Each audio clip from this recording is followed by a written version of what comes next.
Kita semua kan punya Alkitab ya, entah itu di rak buku atau yang lebih sering di aplikasi HP kita. Tapi pertanyaannya, gimana sih caranya memindahkan firman Tuhan dari sekedar teks di layar jadi kekuatan di dalam hati kita? Nah, yuk kita bedah bareng-bareng cara-cara yang simpel tapi ampuh banget buat ngelakuinnya. Coba deh, bayangin sejenak. Gimana jadinya kalau entah kenapa semua Alkitab di dunia ini hilang, lenyap? Apa firman Tuhan masih ada di dalam diri kamu? Waktu rasa takut tiba-tiba datang, waktu godaan mulai berbisik, kira-kira bakal ada nggak ya ayat yang muncul dari hati buat jadi pegangan? Atau yang ada cuma hening?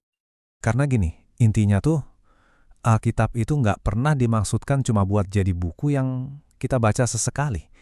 Alkitab itu dirancang untuk hidup di dalam kita. Karena kalau firmannya udah tertulis di hati, kamu nggak akan pernah menghadapi badai kehidupan dengan tangan kosong. Oke, kita masuk ke bagian pertama. Di sini kita bakal lihat sebuah kenyataan yang jujur aja sering banget kita alami. Kita ada di tengah-tengah masalah, tapi rasanya nggak punya senjata. Kenapa? Karena kita nggak bisa ingat kebenaran Tuhan pas lagi butuh-butuhnya. Hidup itu kan emang penuh badai ya. Ada rasa takut, khawatir, ada pencobaan. Nah, pertanyaannya, di saat-saat genting kayak gitu, kebenaran Tuhan itu adanya di mana? Apa udah siap sedia di dalam hati? Atau masih rapi di rak buku, cuma jadi pajangan yang terlalu jauh buat diambil? Nah, setelah kita sadar masalahnya, yuk kita bangun lagi motivasinya di bagian kedua ini. Emangnya sepenting apa sih menyimpan firman Tuhan di hati? Kita akan lihat bagaimana praktek yang kelihatannya sederhana ini ternyata dampaknya luar biasa banget buat hidup kita sehari-hari. Ayat ini, dalam hatiku aku menyimpan janjimu supaya aku jangan berdosa terhadap engkau. Ini tuh bukan cuma kata-kata indah loh, ini beneran kunci praktis buat kemenangan. Waktu firman Tuhan itu ada di dalam kamu, dia bisa jadi tameng, jadi penghibur, sekaligus jadi kompas di saat kita lagi bingung arah. Dan kalau kita mau lihat contoh paling keren soal kekuatan ayat hafalan, ya lihat aja Yesus. Waktu iblis datang mencobainya, dia nggak perlu buka-buka kitab dulu. Enggak, dia langsung jawab dengan tegas. Ada tertulis, setiap kali. Dia melawan pakai firman yang udah ada di dalam hatinya. Kalau Yesus aja pakai kebenaran yang dihafal, apalagi kita kan? Nah, mungkin sekarang di kepala kamu muncul suara ini nih. Tapi kan, ingatan gue jelek, susah banget buat ngafal. Tenang, ini adalah alasan paling umum yang pernah ada. Dan sekarang, kita bakal bongkar sama-sama. Gini deh, ini tuh bukan soal ingatan super. Coba, kamu masih ingat kan lirik lagu zaman kecil atau momen-momen yang berkesan? Kenapa? Karena hal-hal itu nyambung sama emosi, ada ritmenya, atau diulang-ulang terus. Tuhan memang rancang otak kita buat ingat hal-hal yang kita anggap penting. Jadi, kamu nggak butuh memori super, yang kamu butuhin cuma hati yang mau. Oke, jadi kita udah ngerti kenapanya, sekarang kita masuk ke bagian di mananya. Dan tenang aja, ini nggak seribet yang kamu kira kok. Yuk kita lihat beberapa teknik simple, langkah demi langkah, yang bisa langsung kamu coba hari ini juga. Teknik pertama ini kelihatannya basic banget, tapi jangan diremehin kekuatannya.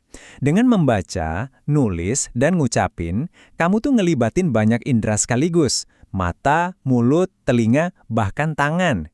Jadi semua bagian tubuh kamu seolah-olah kompakan ngirim sinyal yang sama ke otak, bikin ayat itu jadi nempel banget di ingatan. Kalau lihat ayat panjang, kadang bikin jiper duluan kan? Nah, jangan coba ditelan semua sekaligus. Kuncinya, potong-potong jadi bagian kecil. Nih, kita ambil contoh Roma 8:28. Mulai dari potongan pertama aja dulu. Kita tahu sekarang bahwa dalam segala sesuatu, ulangin bagian ini terus sampai hafal. Oke, kalau potongan pertama udah nempel, baru deh kita tambahin potongan berikutnya. Tambahin frasa, Allah turut bekerja untuk mendatangkan kebaikan bagi mereka yang mengasihi Dia. Sekarang, coba gabungin sama yang tadi. Ucapkan dua-duanya barengan. Terakhir, kita tambahin penutupnya, yaitu bagi mereka yang terpanggil sesuai dengan rencana Allah. Tuh kan, dengan cara dipecah-pecah gini, ayat yang tadinya kelihatan kayak gunung tinggi, ternyata bisa kita daki pelan-pelan, selangkah demi selangkah. Masih ada lagi cara seru lainnya. Kalau kamu tipe visual, coba deh bayangin gambarnya. Untuk Yesaya 40:31 misalnya, bayangin kamu lagi terbang tinggi kayak Raja Wali. Kalau kamu suka musik, kenapa nggak coba dinyanyiin aja ayatnya? Dan yang paling penting nih, sambungin ayatnya sama hidup kamu. Waktu sebuah ayat terasa relevan, otak kamu otomatis bakal nandain itu sebagai info penting yang harus diingat. Sekarang, manfaatin lingkungan sekitar kamu. Tempel sticky notes di cermin, di meja kerja, ganti wallpaper HP kamu pakai ayat yang lagi dihafal. Dengan begini, tanpa sadar kamu bakal terus diingatin. Biarin kebenaran itu jadi soundtrack hidup kamu, sampai akhirnya itu ngebentuk cara kamu berpikir. Oke, kita sampai di bagian terakhir. Di sini kita bakal lihat gambaran besarnya. Ini bukan lagi soal teknik hafalan, tapi soal hasilnya. Soal gimana ingatan akan firman Tuhan itu bisa benar-benar berubah jadi kemenangan nyata dalam hidup kita. Dan ini, menurut saya, bagian yang paling keren dari semuanya. Kamu nggak sendirian dalam hal ini. Di Yohanes 14:26, Yesus janji kalau Roh Kudus bakal ngingetin kita semua hal yang udah Dia katakan. Jadi, setiap ayat yang kamu tanam di hati, Roh Kudus bisa memanggil lagi ayat itu pas kamu lagi butuh-butuhnya. Jadi, please jangan stres kalau lupa 1-2 kata. Tuhan itu bukan lagi nguji memori kamu, tapi lagi ngebentuk hati kamu. Ingat ya, kebenaran yang kamu ingat sepotong-potong pun, itu kuasanya tetap luar biasa. Ini semua tentang koneksi kamu dengan Tuhan, bukan soal performa yang sempurna. Dan inilah janji utamanya, saat firman Tuhan itu benar-benar ngisi hati kamu, itu bakal ngubah cara kamu mikir, cara kamu ngomong, dan cara kamu merespons hidup. Kamu bakal hadapi masalah pakai hikmat, bukan pakai panik. Orang percaya yang hatinya penuh firman itu nggak gampang goyah. Jadi gimana? Ini tantangan buat kamu minggu ini. Pilih satu ayat aja, yang paling nyambung sama keadaan kamu sekarang. Coba salah satu cara tadi, dan cukup luangin 5 menit tiap hari. Saya jamin, akhir minggu nanti, ayat itu bukan cuma ada di catatan kamu, tapi udah hidup di hati kamu, siap jadi senjata andalan kamu.